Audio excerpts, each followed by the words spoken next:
This evening, government to investigate string of workplace accidents. MOPI upgrades Lethem thoroughfare. GCCI records decline in commercial activity. Prominent commentator decries political situation. In the region, Grenada's prime minister troubled over traffic congestion. And internationally, India launches airstrikes inside Pakistan targeting militants.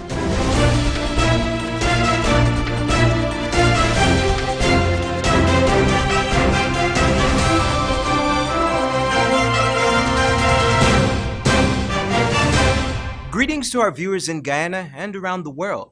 Today is Tuesday, February the 26th, 2019, and this edition of Headline News is now being streamed live on Facebook and YouTube. Thank you for joining us. The Georgetown Chamber of Commerce and Industry recently announced that the business community has been experiencing a downturn. Wendell Jeffrey analyzed the organization's statement and filed this report. The Georgetown Chamber of Commerce and Industry, GCCI, said in a statement yesterday that they conducted a survey which showed that because of the current political climate, the Chamber's members are reporting a significant drop in business. The GCCI said that they have been observing the occurrences in Guyana's political environment and is concerned about the effect of the impact of the associated uncertainty on the business community. About 2 in every 3 businesses experienced some form of decline. Approximately 85% experienced a 25 to 50% drop in the level of commercial activity. 15% experienced 75 to 100% decline in overall business, the press release said. Guyana's largest Chamber of Industry and Commerce said that the activity is worrying and that the continued state of political uncertainty can result in further decline in the economic activity. There are 240 business members in the Chamber, which includes some businesses from across CARICOM. The Chamber did not say when the survey was conducted, nor when the political issues began to take effect. Neither did they say if the significant drop in business is tied directly to the fallout from the no-confidence motion, nor if the business downturn preceded the 21st of December vote. A call to Indar Deodat, the Georgetown Chamber of Commerce and Industry president, was not returned. For Channel 2 Headline News, Wendell Jeffrey. Thanks, Wendell. Now we take a look at the Rupununi Savannah. Guyana Water Incorporated has brought potable water to several villages in Region 9, Upper Takatu, Upper Essequibo.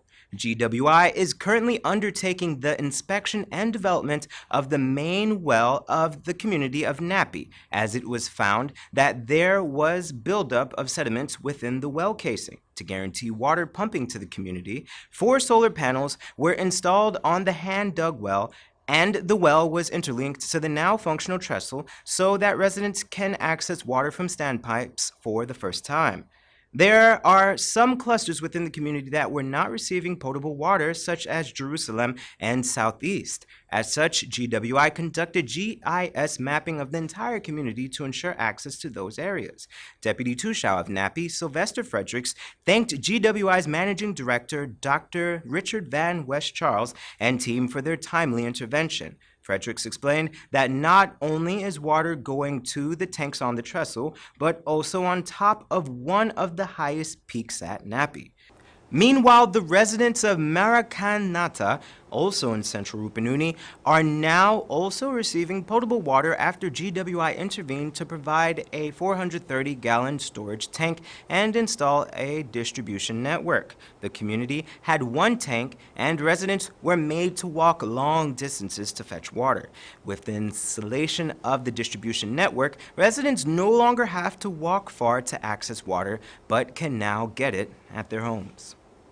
Also happening in the region of Upper Takatu, Upper Essequibo, is the ongoing rehabilitation of Lethem's major thoroughfare. Here's more in this report.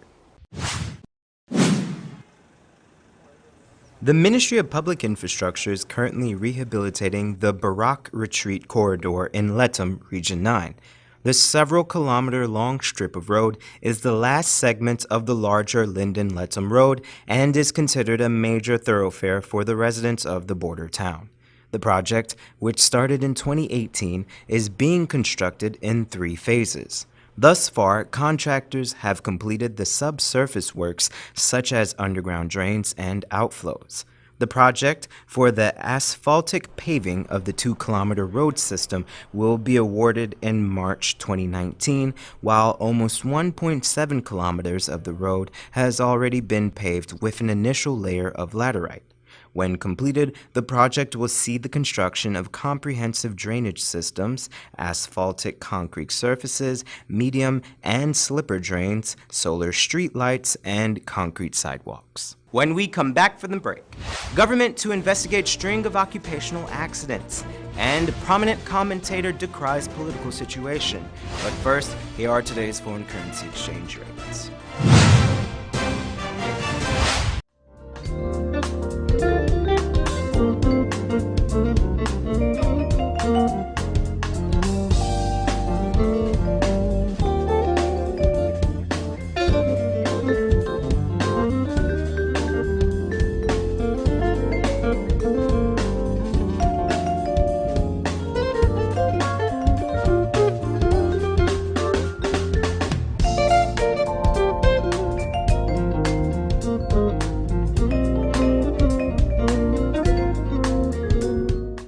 For the latest in news from Guyana, the region, and beyond, visit our website, headlinenewsguyana.com. Hello, baby. Yeah. It's knocked away from Young Huang. Yo, why you gotta get away from the credit, buddy? I recommend that you for blah blah. You actually gain, but it's not you that buy back the credit when it's done. Buy back because she money for five. Fab 5? Activate the GTT Fab 5 plan today. For only 5,005, you get free unlimited calls to 4 of your closest family and friends, 5 gigs of data plus 250 text messages, and your Fab 5 friends can call you for free. GTT Fab 5. Wait. So who we putting as we Fab 5? Yours.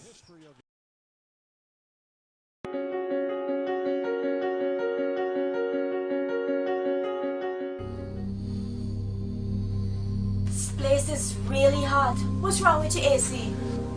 It's not working. Well, we wouldn't be able to continue this meeting anymore because this place is extremely hot. Wait, please don't go. Here's a company you can call to get your AC fixed. Action Cool. Honey, what's dinner? I had a hard day. I'm sorry you have a hard day, but guess what, babes? I didn't cook today because the stove is not working. Having trouble at home or at the office? Then call the professionals at Action Cool. Our fully trained technical team have the skills and experience in repairs of all air-conditioned units, refrigerators, gas stoves, washing machines, and a whole lot more. For further information, visit us at 86 Hill and Princess Street, Mandela Avenue, Georgetown, or call us on telephone number 225-7867.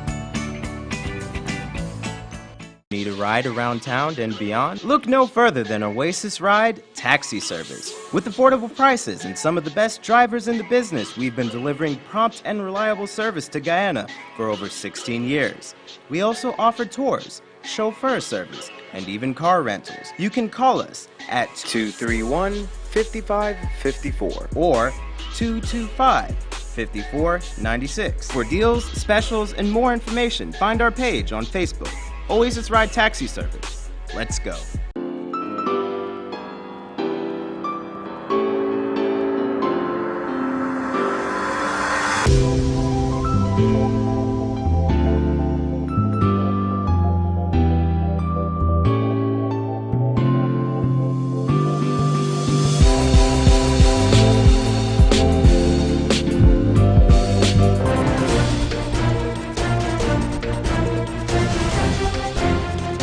Welcome back. Following a series of plane crashes and job injuries, the Ministry of Social Protection's Occupational Safety and Health Department has opened investigations into each of these incidents. Here is Esther Sobers with more. The Occupational Safety and Health Department, OS&H, is actively investigating the two recent aircraft accidents which claimed the life of a pilot and it left another pilot and a policeman injured. The OS&H department is charged with the responsibility of monitoring, encouraging, and enforcing the practice of good safety and health standards. Last week, Captain Randy Liverpool died in a crash at the Itrambank airstrip in Region 7. Pilot Lincoln Gomes and police officer Michael Grimmon were injured as their single-engine aircraft crash-landed at Nimes on the west bank of the Demerara. The department said it is investigating the death of 54-year-old Andre Park of Linden, who died after he was reportedly crushed by a log which fell from a machine, and the death of 17-year-old Romeo Ruben, who was killed in a mining pit accident. Both incidents occurred on February 20th. To assist in investigations, the department has written to various police stations, hospital, and the forestry department requesting information on the incidents, whilst interviews were also done with witnesses. On completion of the investigations, recommendations will be made to prevent the reoccurrence of such mishap, the ministry noted. For Headline News, Esther Sobers. Thanks, Esther. Police are investigating a fatal accident which occurred shortly after midnight on the Vredenhoek Public Road, West Coast Demerara. The accident involved a hire car driven by a 44-year-old resident of Windsor Forest, West Coast Demerara, and a motorcycle driven by Niall Persad of La Parfait Harmony, West Bank Demerara. According to police, the car was proceeding east along the northern carriageway, and the cycle was also proceeding in the said direction, but from the rear. The car's driver alleged that he put on his turning indicator to turn south. In the process of doing so, the cyclist allegedly collided with the right side of his vehicle and fell onto the road surface, sustaining injuries to his head and body. He was taken to the West Demerara Regional Hospital and was pronounced dead on arrival. A breathalyzer test was conducted on the driver of the car and no alcohol was detected. He is in custody and is currently assisting with the investigation. Prominent attorney and legal commentator Nigel Hughes laments the current political climate in the face of Guyana's soon-coming oil proceeds. Wendell Jeffrey tells us more about it in this report. As we say in Ghana. In an interview airing tonight on the National Communication Network, NTN, Attorney Nigel Hughes says that Guyana is heading into the best possible economic situation, yet the politicians are driven by greed for power. Enrico Wolford is the host of Context, the television program on which Hughes appears.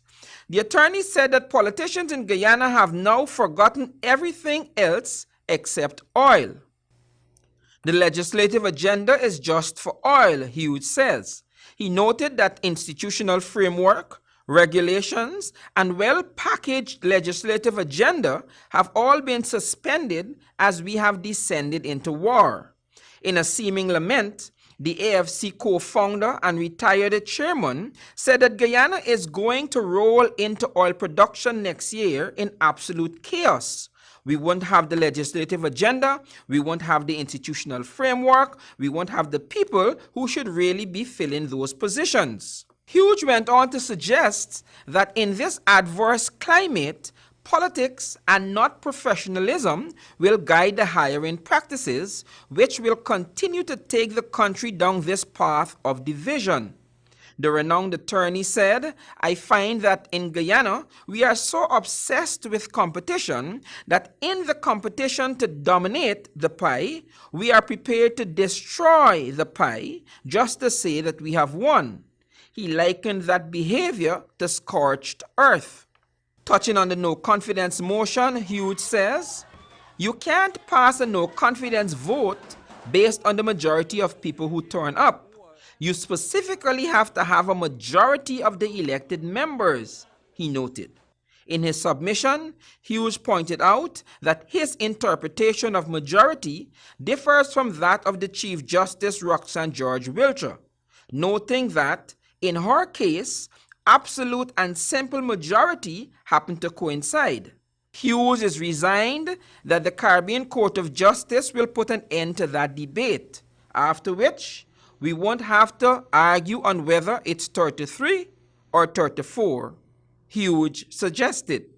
The interview is scheduled to be aired tonight on NCN at 1900 hours. For Channel 2 Headline News, Wendell Jeffrey.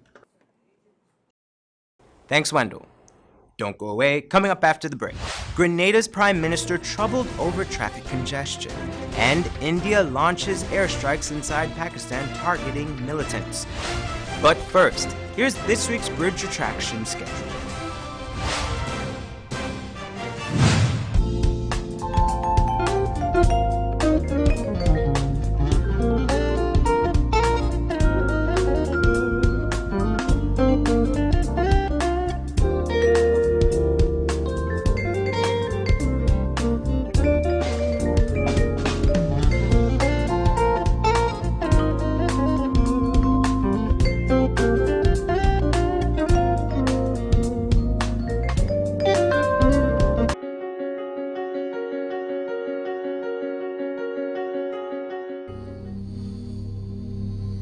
This place is really hot. What's wrong with your AC? It's not working. Well, we wouldn't be able to continue this meeting anymore because this place is extremely hot. Wait, please don't go. Here's a company you can call to get your AC fixed. Action Cool. Honey, what's dinner? I had a hard day. I'm sorry you had a hard day, but guess what, babes? I didn't cook today because the stove is not working. Having trouble at home or at the office? Then call the professionals at Action Cool. Our fully trained technical team have the skills and experience in repairs of all air-conditioned units, refrigerators, gas stoves, washing machines, and a whole lot more. For further information, visit us at 86 Hill and Princess Street, Mandela Avenue, Georgetown, or call us on telephone number 225-7867.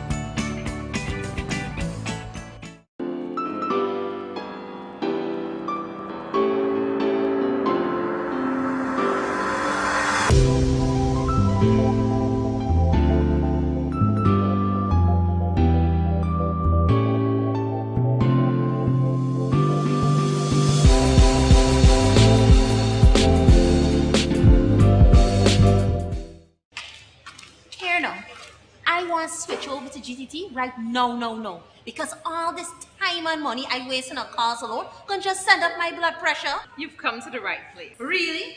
Once you're switched over with our network, you can activate our Fab 5 plan. With our Fab 5 plan, you can enjoy free unlimited calls with 4 family and friends. You got to be kidding me. You will also get 5 gigabytes of data with 250 text messages. You got to be kidding me. And your chosen 4 can also call you for free. You got to be kidding me. Activate the GTT Fab 5 plan today. For only $5,005, you get free unlimited calls to 4 of your closest family and friends, 5 gigs of data plus 250 text messages, and your Fab 5 friends can call you for free. GTT Fab 5.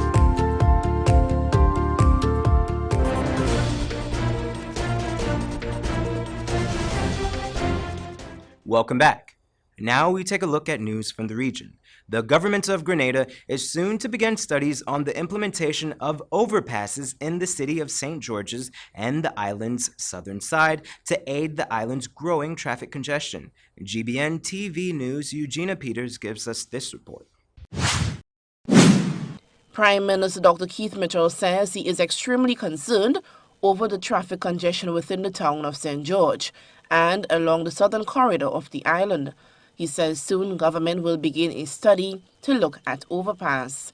An overpass is a road that crosses over another. Of course, very, very concerned. And I think 2 things. One, we have to look at some ways, and there is going to be a study soon looking at some possible overpass in some areas in the south of the country and also in St. George's. We're going to be looking at technical support to do some look at that aspect, and looking at some of the streets where there will be one-way traffic at certain times, and the whole question of parking on any given some parts of the country, 8 in certain hours. You go to some parts of the United States between 8 and 4, between 6 to 8, for example, early rush hour and rush hour in the evenings. You can't park certain places, so we have to institute some rules. And with the traffic wardens coming on being and the new police officers recruited yesterday, as you remember, the ceremony. The National Security Minister says he is also very concerned about the increase in vehicular accidents. Breathalyzers, he said, will be implemented soon. We've seen a lot of young people just hurting themselves with driving crazily outside. Not just young people. Some of us, even older ones, are doing the same thing, drinking and driving, and some of the craziness we see on our roads. We have to save people from themselves. It's precisely this. So we may have to institute some tough measures that may affect some of the innocent ones, like some of us. But sometimes when things go wrong, sometimes the good ones have to pay for the bad ones. But in the general sense, we have to protect the society. So we'll be doing something about it. We are very concerned with the speed of accident. And maybe we reach a point where we have too many vehicles in the country. We may have to look at some measures of control. We can't say what they are, because you can't say you're going to ban vehicles from coming in, but maybe the age of vehicles coming in may have to be restricted to some extent. There are a number of measures. We are looking at taking some drastic measures. The police says the spike in traffic accidents can be largely attributed to inexperienced drivers. Eugenia Peters, GBN News. And in international news, India said its warplane struck a militant training camp inside of Pakistan on Tuesday, raising tensions between the neighboring countries. Euronews' Neil O'Reilly reports. A preemptive strike to prevent further attacks. That's how India describes airstrikes inside Pakistan that have sent tensions soaring between the nuclear-armed neighbours. Indian government sources say hundreds of militants were killed. Pakistan says there were no casualties. The target was a training camp of the Jaish-e-Mohammed group. It said it carried out the recent suicide bombing that killed at least 40 Indian paramilitary police in Kashmir. The government of India is firmly and resolutely committed to taking all necessary measures to fight the menace of terrorism. Hence, this non-military preemptive action was specifically targeted at the Jaish-e-Mohammed camp. An earlier follow-up operation in the disputed region left 7 dead when a gun battle erupted between Indian troops and suspected militants. Pakistan rejects India's claim that it harbours terrorists, accusing New Delhi of warmongering. The suicide attack against an Indian convoy was among the worst incidents of violence in Kashmir in decades. The Himalayan region has been the cause of 2 of the 3 wars India and Pakistan have fought since the end of British colonial rule in 1947. As hostilities escalate once again, the international community is appealing for calm. Neil O'Reilly, Euronews. Here's your 3-day weather forecast.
And that's Channel 2 Headline News for this Tuesday evening.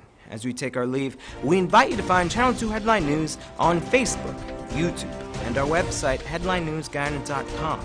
You can also tune in 6:30 tomorrow morning for a rebroadcast, and Wednesday evening at 7 for more news. For now, I'm George Gonzalez, signing out from your newscast, saying thank you for welcoming us into your home, and do have a blessed evening.